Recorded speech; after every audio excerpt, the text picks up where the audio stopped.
Level 2 will be ground floor retail level.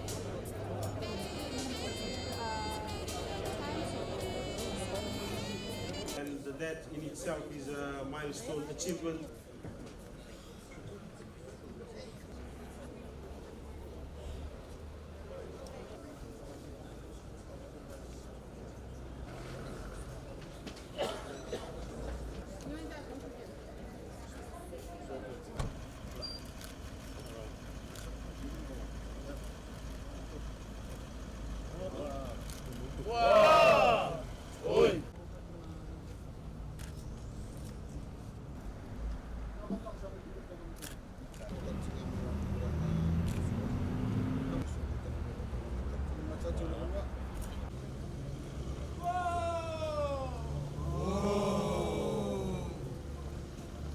The Fijian Holdings Distinguished guests, ladies and gentlemen, Bulabinaka and a very good morning to you all. Ladies and gentlemen, as we gather here this morning, I'm proud and I'm excited to break ground on yet another iconic fixture of the Suva City skyline. Today, we are giving a new state-of-the-art home to one of our most important and successful companies, Fijian Holdings Limited.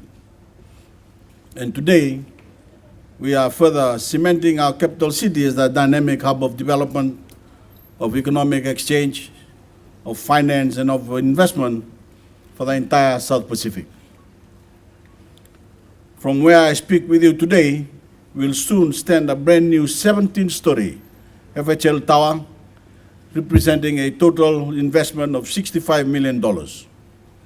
It will house 13,000 square feet of commercial office space, and it will stand over 60 meters tall. I'm told that on a clear day, you will be able to see Kandavu from the rooftop of this new tower. I'm not so sure about that, but I look forward to being back here in 2021 when this building will be completed, to see for myself if that's the case. See Kandavu from here, and maybe see Mr. Ngerengere Tambua on his wonderful hotel, and see the people of Nakaseleka in their plantation planting whatever they plant.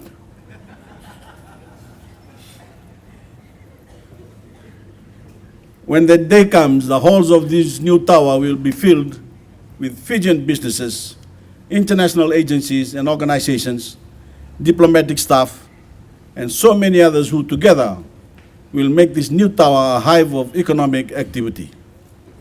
More than that, it will be a beacon to the rest of the nation and a message to the world of Fijian progress, greatness, and achievement.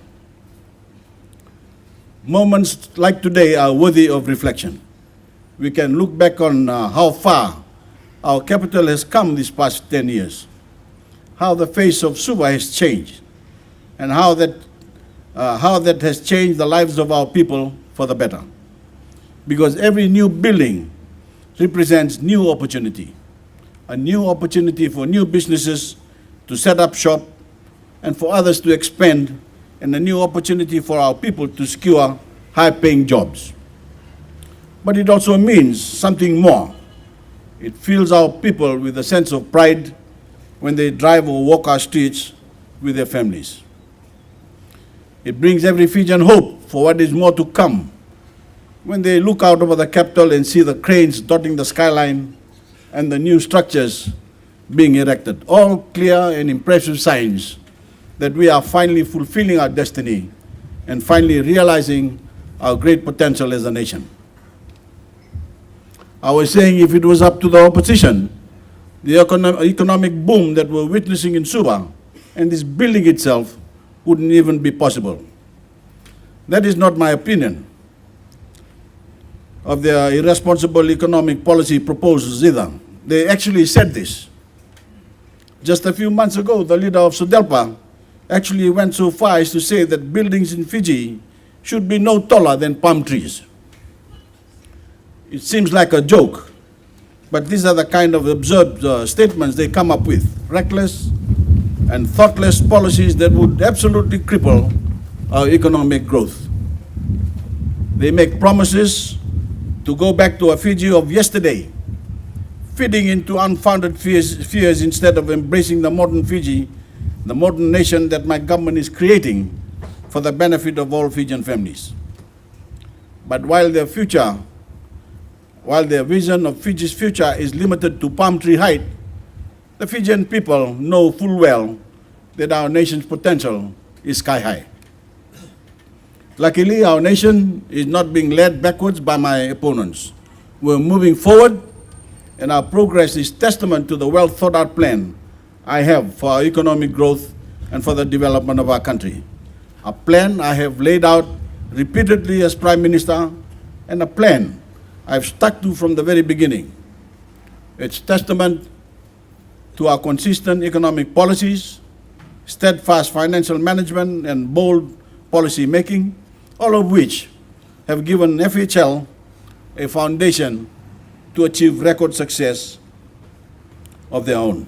In 2011, Fijian Holdings Limited revenue stood at $184 million.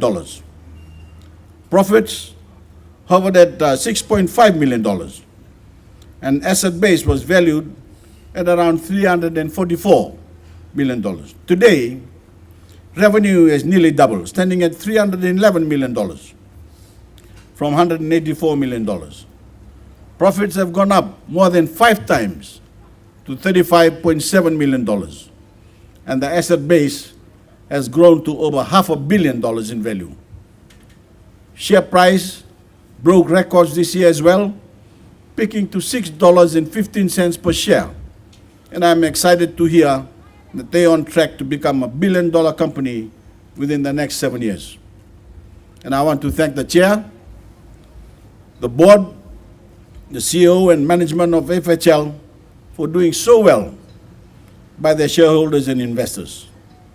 What this shows, ladies and gentlemen, is that we need the right people for the right jobs.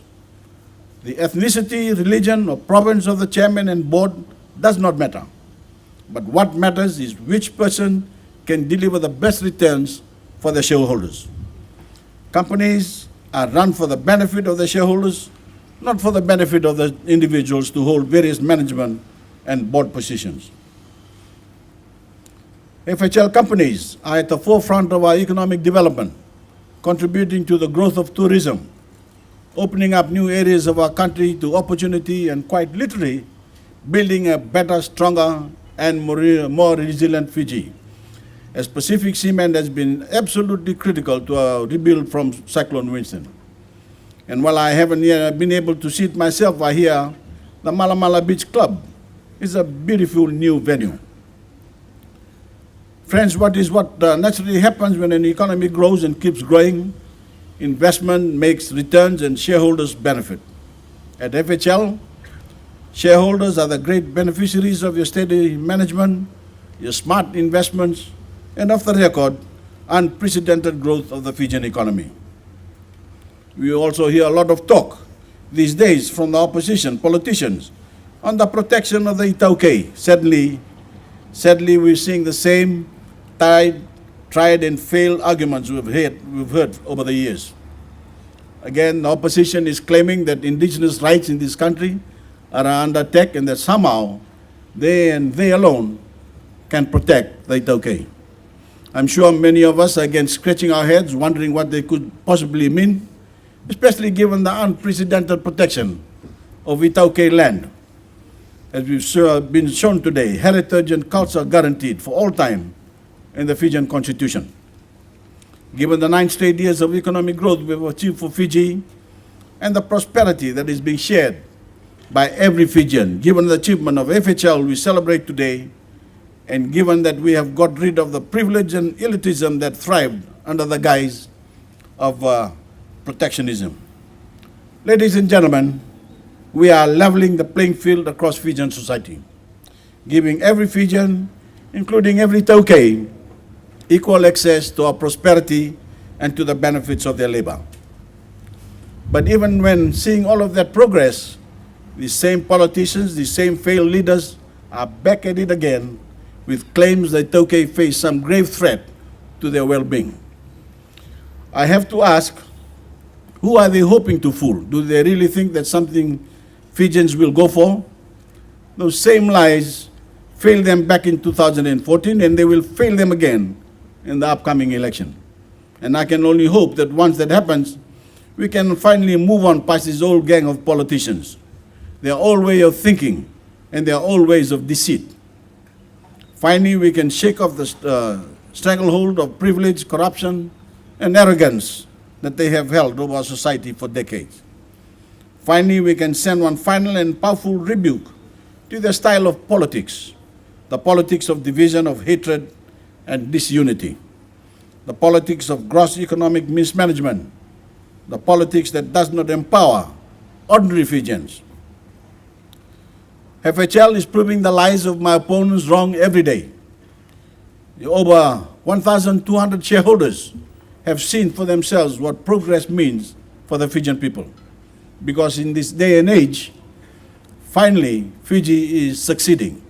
And our success means the success of every Fijian. Not only the success of the rich, not only the success of those with the right last name or the right connections, but for every Fijian, everywhere in the country.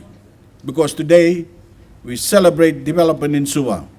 But the same rapid pace of development is being felt everywhere else in the country, in rural and urban areas alike, for Indo-Fijians, for Itoke, for Ottomans, for Hindus, for Muslims, for Methodists, Catholics, Assemblies of God, Latter-day Saints, the Seventh-day Adventists, and every other denomination, for every Fijian. That has been my promise from day one, and it is a promise we're fulfilling each and every day by continuing to grow our national cake and by giving every Fijian a bigger slice. This isn't the first time this week that we've looked towards where our nation is headed. Yesterday morning, as I said, I broke ground on the Nosori Airport runway extension, setting the stage for a more global and more connected Suva-Nosori corridor. And in the afternoon, of course, you will have heard, we announced our lineup of Fiji First candidates for the 2018 general election.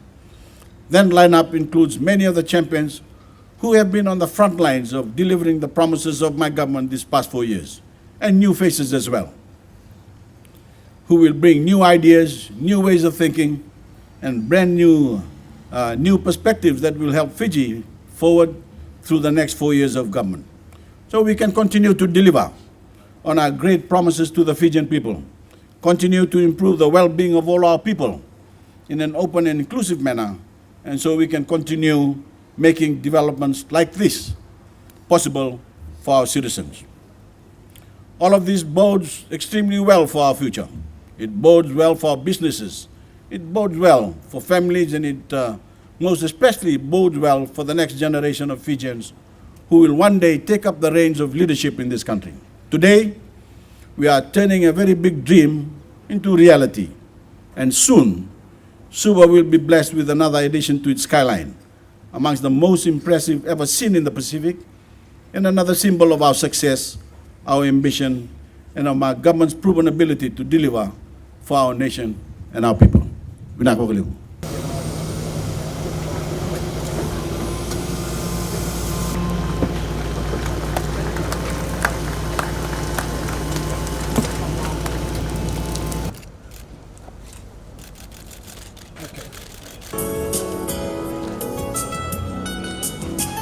Of the channel railway for the card taking segment. Then a round of applause. Thank you very much.